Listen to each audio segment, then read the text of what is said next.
So, good afternoon, everyone. The topic that we will cover is air quality and Delhi pollution.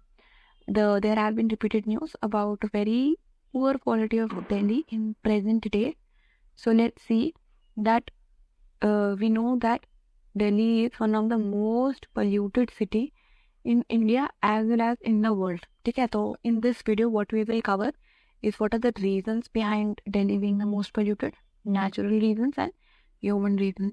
Second, what are the measures we are using to calculate, that is AQI and National Ambient Air Quality Standards. Okay, so we'll learn about these two measures. Thirdly, we will see that what are the steps taken by the government. इसमें we have created response action plan, National Clean Air Program and Commission for Air Quality Monitoring in the NCR region. So let's begin. Why Delhi is the most polluted? So we have some natural reasons for that as well, based upon the geography of Delhi, based upon the climatic and wind patterns. So one of the natural reason is wind conditions. Okay, the wind conditions are generally stable. Stable means they are not flowing. Stable means not flowing. The wind is not flowing after the monsoon season during October November वाला महीने, October November वाला phase. The wind is stable, the wind is not flowing. As a result, what happens when it is a windy day? The pollutants are rising above the city, and the wind is taking these pollutants away. For example, the wind is taking the pollutant here, then here. The wind will take these pollutants away, and the air quality will be better. But during October November, what happens? There are no winds. As a result, when the air rises, the pollutants concentrate over Delhi and they are unable to move to another place. As a result, causes concentration of pollutant and thus resulting in fall in air quality. They are causing fall of air quality, and then we see things like smog आ रहा है या धुंध जिसको हम बोलते हैं, smoke plus fog वाली चीज वो हमें देखने को मिलती है. Second reason that is a human reason is कि other big industrial regions of India and other parts of the world, for example, Kolkata, Mumbai, Chennai, for that matter, places like New York and Tokyo, these all are lying on the coast side. Okay, coast side जब मतलब समुद्र के किनारे पड़ते हैं, तो होता क्या है कि this is maybe like this is the land, this is the land, this is the coast. So what happens कि coast के ऊपर से बहुत सारी नेचुरल एयर्स चलते रहते हैं जिसको हम बोलते हैं सी ब्रीज, और इस तरह की चीज़ों का नाम लेते हैं. सी ब्रीज होती है. फिर यहाँ पे आपको सीजनल रेनफॉल्स भी देखने को मिलती है, फ्रीक्वेंट रेनफॉल देखने को मिलती है, जिसकी वजह से क्या होता है कि या तो जो पोल्यूटेंट्स होते हैं उनको आप सी ब्रीज जैसी चीज़ें जो है वो बहा के लेके चली जाती हैं, या फिर क्योंकि रेनफॉल कोस्ट पे ज़्यादा होती है, यहीं से पानी उठा क्लाउड बनाया और यहीं पे अपने रेन कर दिया, जिसकी वजह से क्या होता है जो भी पोल्यूटेंट हवा में होता है वो रेन के जरिए नीचे ग्राउंड में आ जाता है. ठीक है, तो दो चीज़ें हो रही है. पहला, एक तो विंड चलती है सी ब्रीज जैसी जो सारे पोल्यूटेंट को इधर से उधर लेके जाती हैं, और ये जो जैसे लोकल विंड्स होती हैं ये ऑल ओवर द ईयर चलती हैं, ये मानसून पर डिपेंडेंट नहीं होती हैं.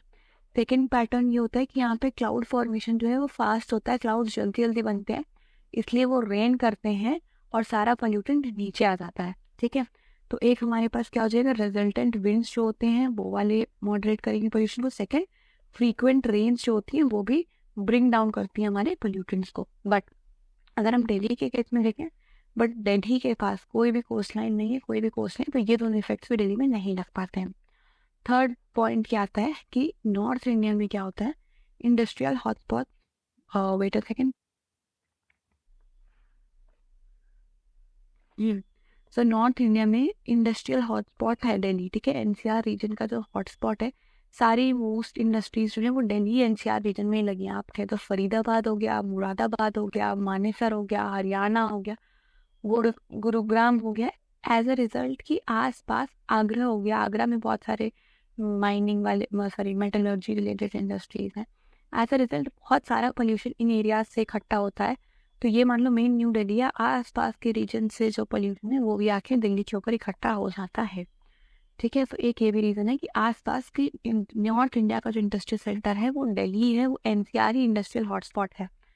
ठीक है, चौथा रीज़न हमारे पास क्या आता है, चौथा रीज़न आता है स्टबल बर्निंग, पराली जलाने की प्रथा, जो कि फेमस है हमारे कहाँ, पंजाब और हरियाणा में। तो क्या हो जाएगा कि वहाँ से जो फार्मर्स हैं वो बहुत सारी स्टबल बर्निंग करते हैं। और राइस जब हार्वेस्ट होता है,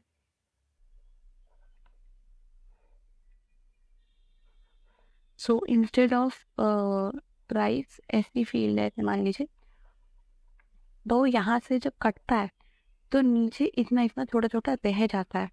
अगर इसको हम मैनुअली निकालेंगे, अगर हम इसको मैनुअली निकालेंगे, हाथ से निकालेंगे, तो एक तो बहुत ज़्यादा टाइम जाएगा और बहुत ज़्यादा लेबर को पैसा देना पड़ेगा। ठीक है, उसके जगह क्या करते हैं लोग, पूरे खेत में आग लगा देते हैं, जिसको हम बोलते हैं स्टबल बर्निंग। ठीक है, तो स्टबल बर्निंग से होता क्या है कि जैसे ये हमारा दिल्ली है, ठीक है, यहाँ पे पंजाब है, यहाँ पे पंजाब, यहाँ पे हरियाणा है, तो जो विंड पैटर्न होता है वो भी यहाँ से जितना भी धुआं होता है वो सब दिल्ली में ला के डिपॉजिट कर देता है। तो ये फोर्थ रीजन होगा stubble burning. And last reason क्या हो रहा है कि यहाँ पे ट्रांसपोर्टेशन बहुत है, कंस्ट्रक्शन एक्टिविटीज़ बहुत सारे होते हैं, जो मतलब बेसिक जेनरिक पॉइंट्स है कि यहाँ बहुत ज़्यादा इससे भी पोल्यूशन निकलता है, वो भी रीज़न है कि दिल्ली में क्यों इतना पोल्यूशन है। तो हमने क्या 5 रीजन किए। नेचुरल रीजन्स में हमारे पास देखा कि विंड के कंडीशन की वजह से अक्टूबर नवंबर में हर साल हमको पोल्यूशन देखने को मिल रहा है दिल्ली में। सेकेंड, हमने देखा कि दिल्ली के पास खुद की कोस्ट लाइन है, ठीक है, कोस्ट लाइन है, जिसकी वजह से सी ब्रीज और रेनफॉल जो है वो कम होती है बाकी सिटी से कंपेरिजन में। तीसरा, हमने ये देखा कि नॉर्थ इंडिया का इंडस्ट्रियल हॉटस्पॉट है। चौथा, डबल बर्निंग। एंड पांचवा, transportation and construction activities. Okay, these are the reason कि दिल्ली में इतना पोल्यूशन हर साल क्यों होता है। मूविंग आइड, हम देखते हैं कि what are the measures to calculate air quality. So the first measure that we will be covering here is air quality index. Air quality index, ठीक है, air quality is given by CPCB. CPCB central pollution control board, central pollution control board है CPCB. AQI के अंदर हम 8 gases को major करते हैं, nitrogen dioxide, sulphur dioxide, ammonia जिसको हम NH3 भी बोलते हैं, कार्बन मोनोऑक्साइड जिसको हम CO बोलते हैं, PM2.5, PM10, lead and ozone. Lead को हम PB लिखते हैं और ओजोन का हम O3 लिखते हैं। ठीक है, ओजोन को हम O3 लिखते हैं। ठीक है, तो ये हमारी 8 केसेस हैं, बहुत इंपॉर्टेंट है इन 8 केसेस को याद करना, प्रीलिम्स का डायरेक्ट स्टेटमेंट भी बन सकता है। ठीक, तो 8 केसेस हैं। दूसरा, जब हम AQI के बारे में बात करते हैं तो उसको हम 6 कैटेगरी में बताते हैं। ठीक है, तो 6 कैटेगरीज होती हैं AQI की। क्या क्या कैटेगरीज हैं? एक कैटेगरी होती है गुड।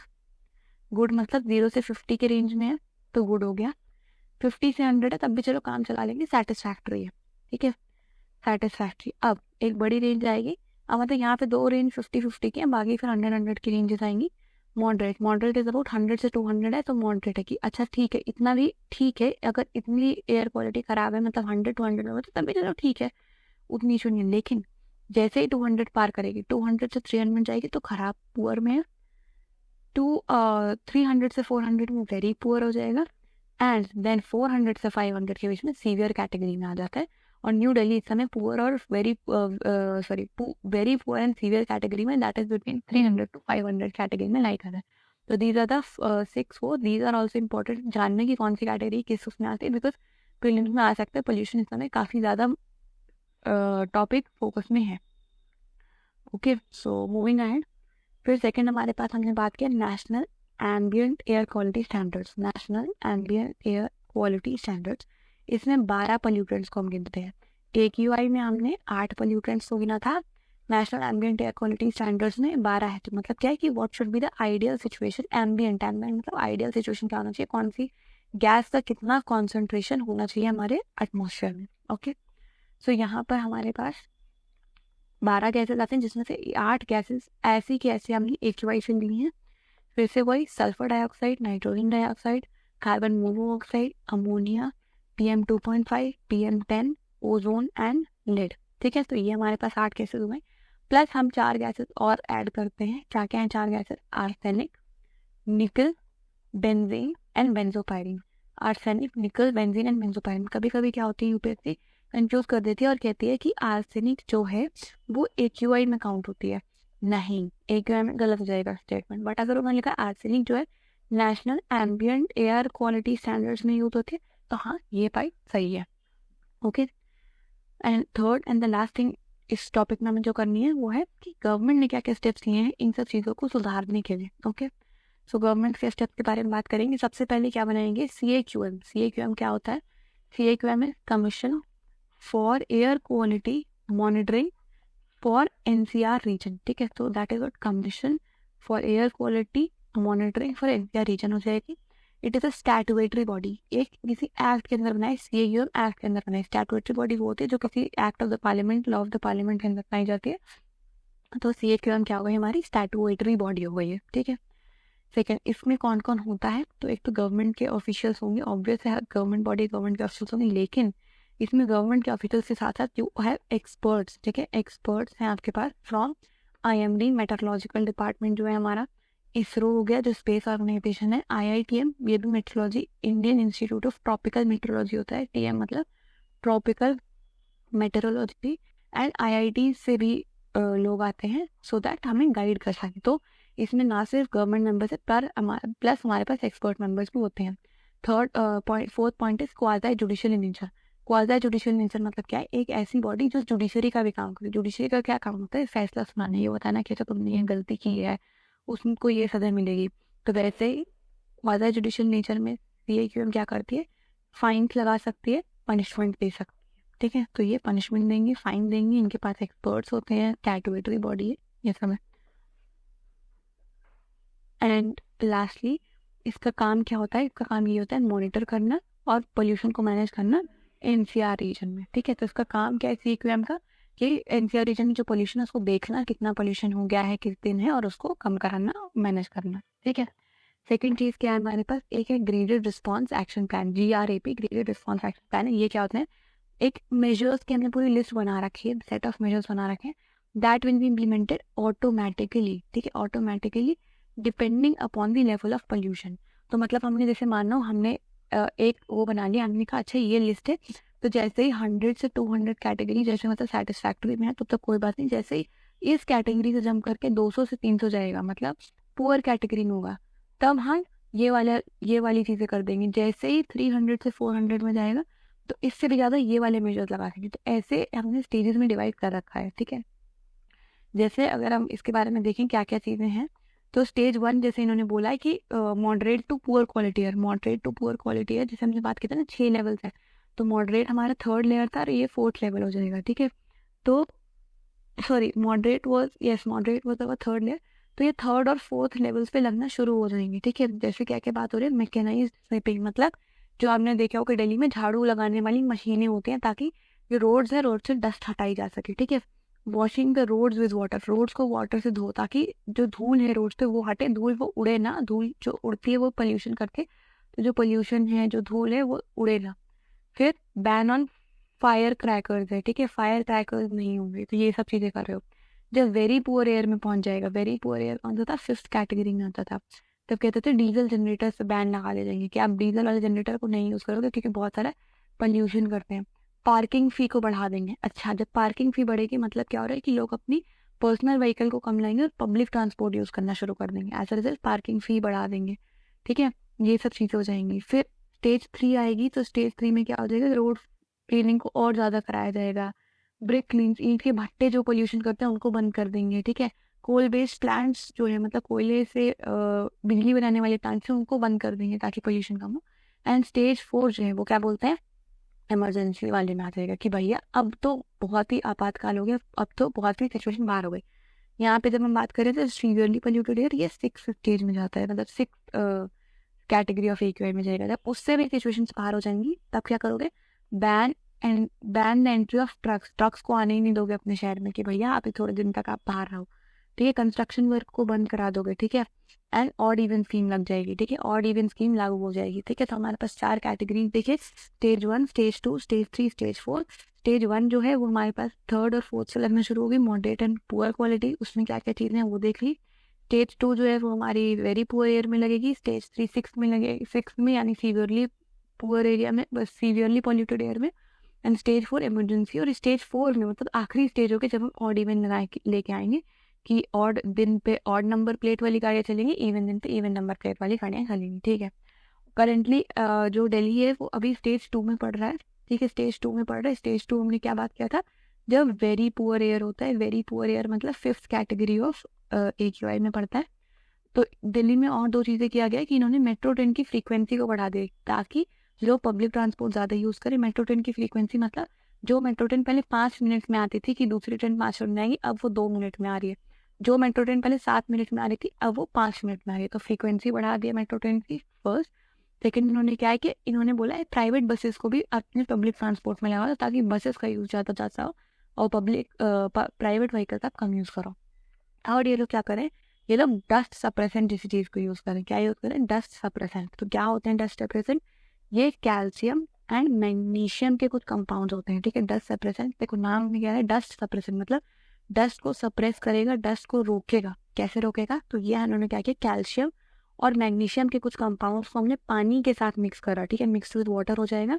एंड देन उसको स्प्रे कर रहे हो ड्राई लैंड्स पे ताकि वहाँ से धूल ना उड़े, ठीक है। तो धूल ना उड़े ऐसे इसलिए इन कंपाउंड्स को पानी के साथ मिक्स करके आप स्प्रे करोगे ड्राई लैंड पे ताकि धूल ना उड़े।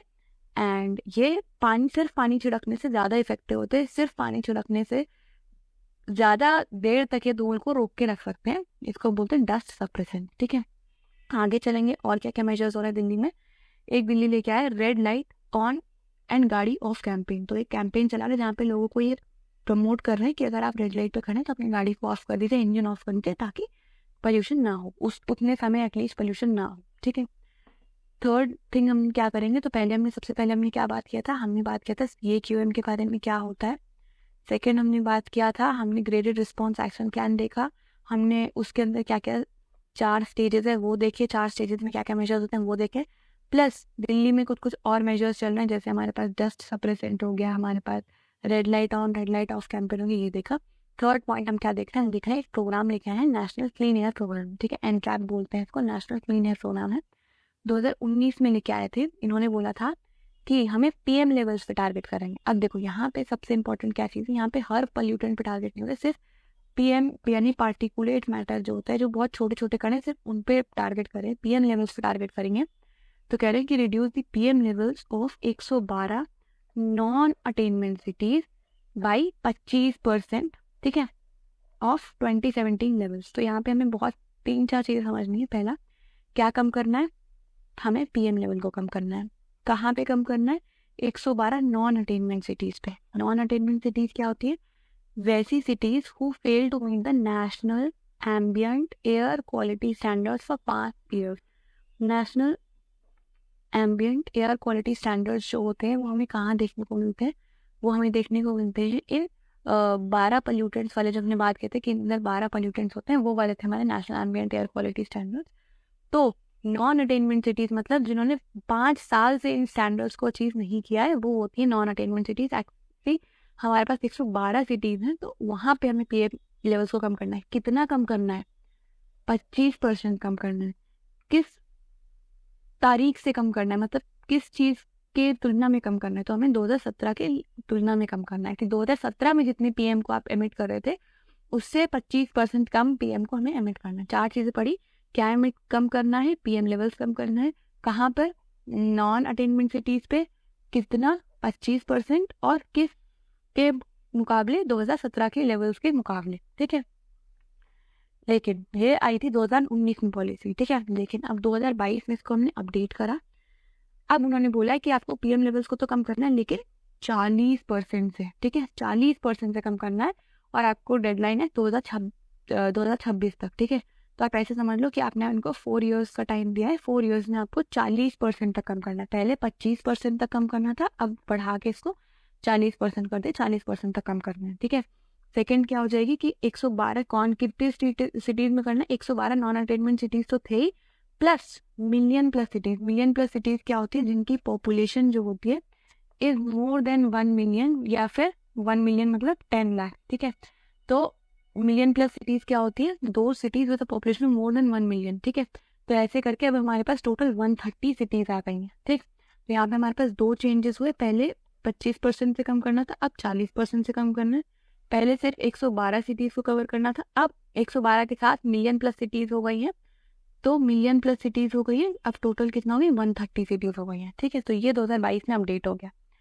अब इस पूरे नेशनल क्लीन एयर प्रोग्राम जो हुआ है उसके अंदर आप कैसी प्रोग्रेस कर रहे हो, आप PM को कितना कम कर पाए हो, क्या क्या मेजर्स है, इन सब की जो प्रोग्रेस है उसको मेजर्स करने के लिए क्या लेके आया, स्वच्छ वायु सर्वेक्षण लेके आया। ठीक है, स्वच्छ वायु, स्वच्छ मतलब क्लीन, वायु मतलब एयर, सर्वेक्षण मतलब सर्वे।